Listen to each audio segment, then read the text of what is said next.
जो पुरानी कहावत थी, दिल्ली है दिल वालों की। Thank you. और खबर भोपाल से, जहां सौरभ शर्मा की जमानत पर आज आ सकता है फैसला। दोनों साथियों की जमानत को लेकर भी फैसला आ सकता है। कल कोर्ट में जमानत याचिका पर हुई सुनवाई के बाद कोर्ट ने फैसला रखा है सुरक्षित। आरोपियों के वकील की कोर्ट में दलील, तीनों की नहीं है कोई आपराधिक पृष्ठभूमि। सरकारी वकील ने जमानत का विरोध किया है।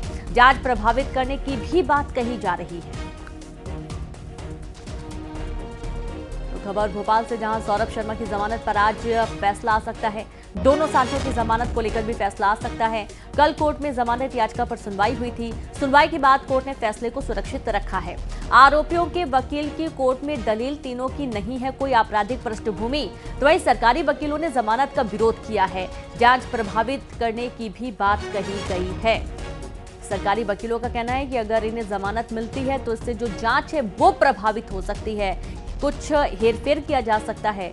और इस तरीके से देखना यह है कि आज कोर्ट क्या फैसला सुनाता है।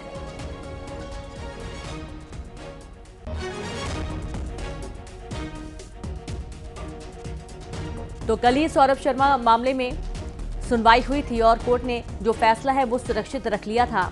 आज देखना यह है कि जो फैसले को सुरक्षित रखा गया था उस फैसले में क्या निकल कर आता है। क्या सौरभ शर्मा को जमानत मिलती है या फिर उन्हें जेल की हवा खानी पड़ती है।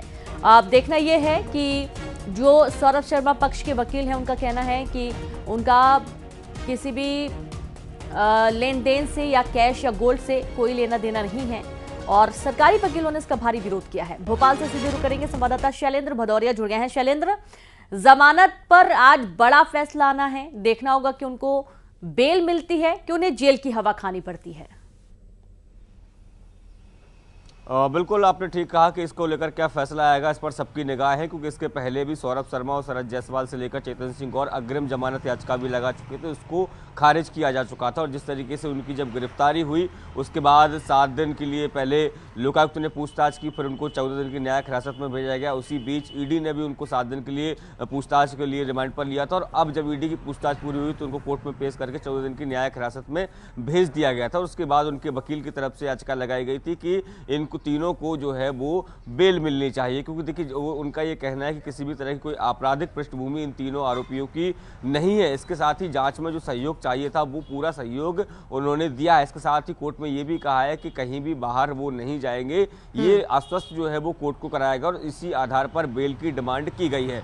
लेकिन जो सरकारी वकील हैं उनकी तरफ से पूरी तरीके से इसका विरोध किया गया और कहा है कि अभी कई तरह के जो राज हैं वो खुलने बाकी है और ऐसे में यदि सौरभ शर्मा और उसके साथी अगर बाहर रहते हैं तो कहीं ना कहीं जांच को प्रभावित भी कर सकते हैं और यही कारण है कि बेल उनको नहीं मिलनी चाहिए। हालांकि किस मामले को लेकर कल कोर्ट में दोनों ही पक्षों की सुनवाई जो है वो हो चुकी है, कोर्ट ने फैसला सुरक्षित कर लिया है। अब देखना होगा कि इसमें किस तरह के जो फैसला जो है वो कोर्ट सुनाता है। ये बात सही है कि सौरभ शर्मा से कई तरह के सवाल जवाब हुए, लेकिन जो प्रमुख राज थे वो अब तक खुलकर नहीं सामने आए हैं कि 52 किलो सोना और 11 करोड़ कैश से जो भरी गाड़ी मिली थी वो आखिर किसकी थी और उसके जो इतनी सारी जो उसने कमाई की है उसमें कौन कौन उसके हिस्सेदार हैं।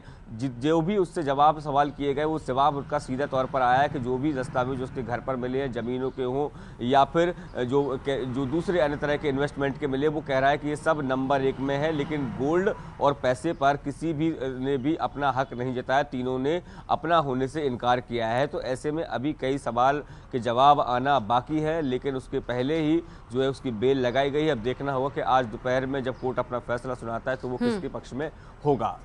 जी बिल्कुल, बहुत शुक्रिया आपका शैलेंद्र तमाम जानकारी देने के लिए। तो देखना यह कि कोर्ट में जो फैसला सुनाया जाएगा उसमें क्या कुछ होने वाला है।